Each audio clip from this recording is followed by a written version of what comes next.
In 9.3, we talk about our reflections, and just like we did in 9.2, we'll take a look at them as far as matrix operations will go. We'll also talk about how to do them and do a quick review on them. So when we look at our opener, talking about reflecting over the x-axis, back in 4.8, we talked about to reflect over your x-axis. It is your y-coordinate will change its sign.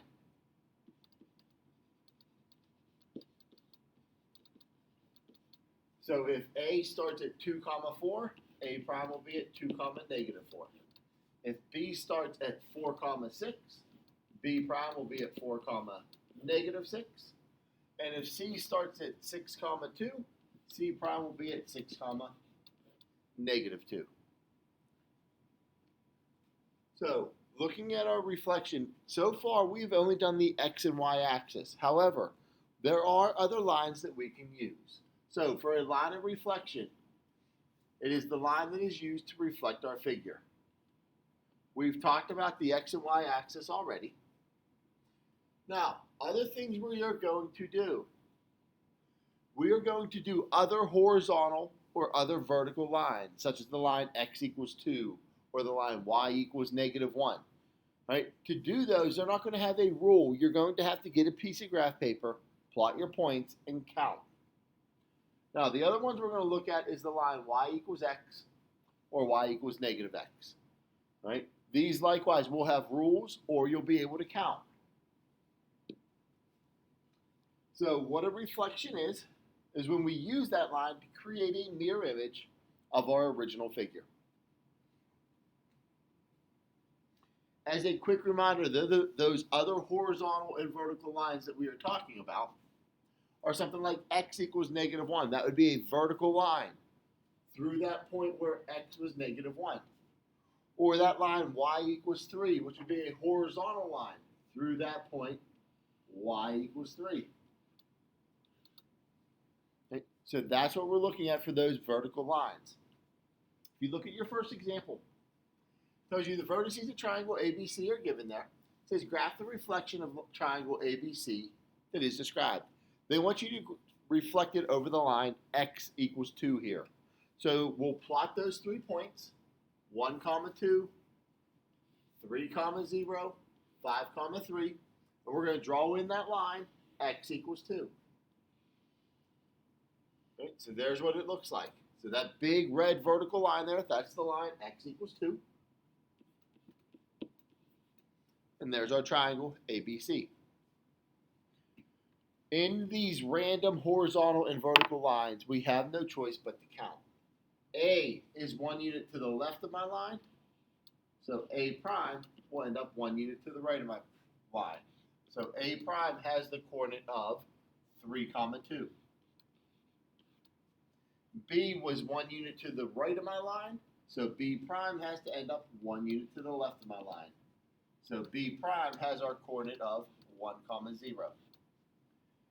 C was 3 units to the right of your line, so C prime has to end up 3 units to the left of your line. Okay, so there is A prime, B prime, C prime. So C prime had those coordinates of negative 1 comma 3. Right? Remember, this is what I'm going to be testing you on. You need to make sure that you can give me those new coordinates. Taking a look at that same triangle then, we're just going to change the line. This time we're going to reflect it over the line y equals 3. So same idea, plot your points, draw your line y equals 3. The line y equals 3 is going to be a horizontal line here through that point where y is 3. Now we're talking about reflecting up and down since it's a horizontal line. A is 1 unit down, so A prime has to end up 1 unit up at that coordinate of 1 comma 4. B is 3 units down. B prime will end up 3 units up. So it is at that coordinate of 3 comma 6. C is at our C is on our line, so it is 0 units away, so it is not going to move. So C is going to stay at that point 5 comma 3. Right? Remember, if you want to try these on your own, just pause the video, go through and try it, and then you can check back. For your third one here, okay, same triangle. Now we're going to grab or reflect it over the line y equals 2. So plot your points, draw your line, and then it's just a counting game. A is on our line of reflection, so A prime is not going to move. Still be at 1, 2. B is 2 units down. B prime will need to be 2 units up then. So it'll be at that coordinate of 3, 4. C was 1 unit up. C prime needs to be 1 unit down. So it's at that coordinate of 5, 1. Okay, and there's that resulting triangle.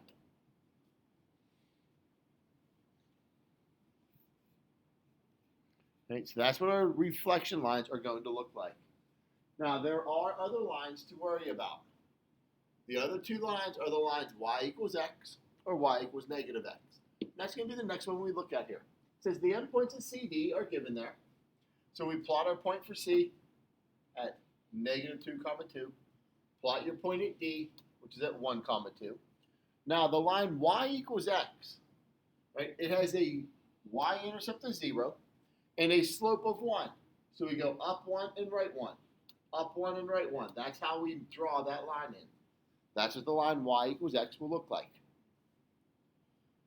Now, we're going to be able to count, and this is the only time that you are allowed to count diagonally, or you are also going to be able to come up with a rule. So if you notice D is up and to the left, just a half a block. So it will end up down and to the right, half a block. So D prime will have the coordinate of 2, 1.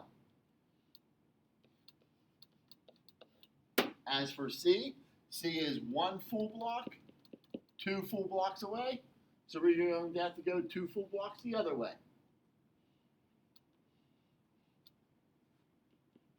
1, 2. So there's C prime is at 2, negative 2. If I compare my points, what actually happened here is your x and y values flip-flop. D was at 1, 2. D prime is at 2, 1. C is at negative 2, positive 2. C prime is at the positive 2, negative 2. So we're just flip-flopping the x and the y. So to reflect over the line y equals x, that's all that happens. You're going to see we'll have all of our rules then written down. A reflection over the x-axis, if we start at a, b, we'll end up at a, negative b. Remember, that y value will change its sign. To go over the y-axis, if we start at a, b, we end up at negative a, b. Remember, that x value will change its sign to reflect over the y-axis. The line y equals x we just did.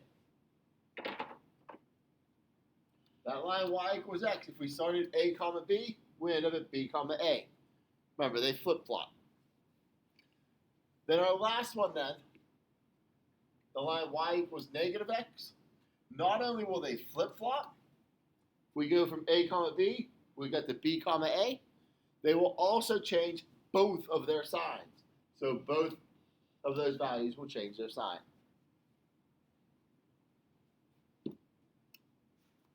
So let's take a look at our segment CD then. It says reflect CD from example 2. So we still have those same 2 points. Right? C was at negative 2, 2. D was at 1, 2. We're going to reflect over the line y equals negative x. Now, if you want to count, you can count, or you can use your rule.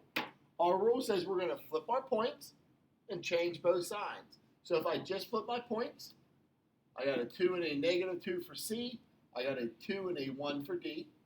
And then I need to change all the signs. So this becomes negative, this becomes positive, negative, negative. So if you notice, C was on your line of reflection. C prime doesn't move. D ends up at negative 2, negative 1. So there's D prime is down here. And if you're a counter, There's one full block and a half a block. The half a block and the full block. So you can do it either way there. Right? I give you another two examples to look at here. The first one takes your points for J and K. -1 comma -2 and 1 comma -2. And we want to reflect over the line y equals x. Remember your rules. Your rule to reflect over y equals x says you're going to flip-flop your 2 points. So J prime would be at -2 comma -1. K prime is going to be at -2 comma +1. So all we did there was flip our points. Or if you wanted to, we could plot them. -1 comma -2, there's J. 1 comma -2, there's K. J prime and K prime. Right? Notice you can count half a block for each, 1.5 blocks for each. And then same thing then with y equals -x. Not only will you flip them, -2, -1, -2, +1, you'll also change signs. So I'm going to get a +2, +1, +2, -1. So 2 comma 1 and 2 comma -1. Once again, there's JK plotted. Just look how far away from the line you are. Half a block each way, 1.5 each way. Right? So there's an option for you. You can also, for one last option, you can also use matrix operations. Right? Now, a reflection is known as an isometry. All that means is all of your properties are still going to be true. We talked about how, and you'll see I made a little mistake here. You can fill in this A prime and C prime should be changed and flip-flopped. We talked about how a reflection creates that congruent figure. So that's what you need to know. An isometry means that whatever length AB is, A prime, B prime is going to be the same length. However big angle B is, the size of angle B and the size of angle B prime will be the same. That is what it means to be an isometry. Anything that's true before will also be true after. Now, to do your matrix or your transformation, your two matrices are going to be right here. For your first one to reflect over the x-axis, that is what we are going to be using. To reflect over the y-axis, I did have a little mistake there. Please change that. There's your matrix for your y-axis. As we talked about yesterday when we did our transformations, it is always your reflection matrix or that whatever the transformation matrix is times your polygon matrix. So your transformation matrix always has to go first. It's always on the left. And the reason that is, if I wanted to do a triangle, for example, if I tried to do it the other way, if I tried to do a 2x3 and a 2x2, I am not going to be able to multiply them. My dimensions don't match up for multiplication. That is why this reflection matrix has to go first.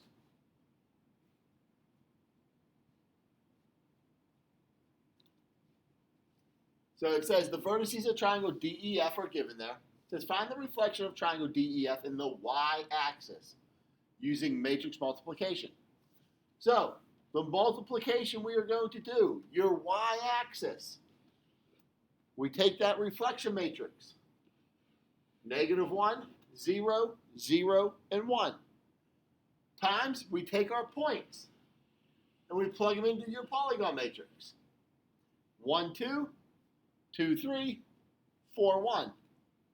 And then we multiply your two matrices together. I created the little skeleton matrix for you there, if you wanted to do it by hand. Row 1 times column 1, row 2 times column 1, row 1 times column 2, row 2 times column 2, or you can just type them in the calculator as we learned. Either way is fine. when you combine those values, there's what we get. And if you wanted to graph them, there's what your two figures would look like.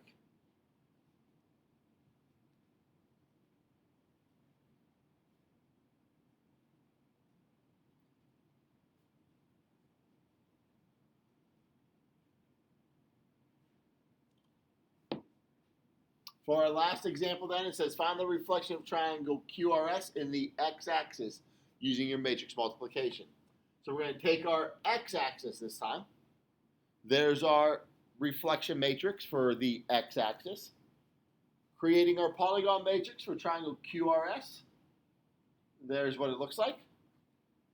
And then you'll go through and multiply those two matrices together. Whether you're going to do it by hand or using a calculator is up to you. But here's what you should get. Remember, however you are going to do this, whether it is by hand, using your rules, using graph paper, using a calculator, the important thing is, can you tell me where Q prime, R prime, and S prime end up? That is what you are going to be graded on. Right? And that's what I want you practicing then in your homework. You'll notice in some of them, if they tell you to go through and, sorry, I had a cough there. If they tell you to go through, and actually I'm going to shorten this. So let's shorten this assignment. Let's get rid of this. Just the 3 to 18. If they tell you to graph the original figure and the new figure, instead, what I want you to do is just give me those new coordinates. You do not need to graph them unless you choose to. All right, but there's your homework, pages 593 to 595, numbers 3 to 18.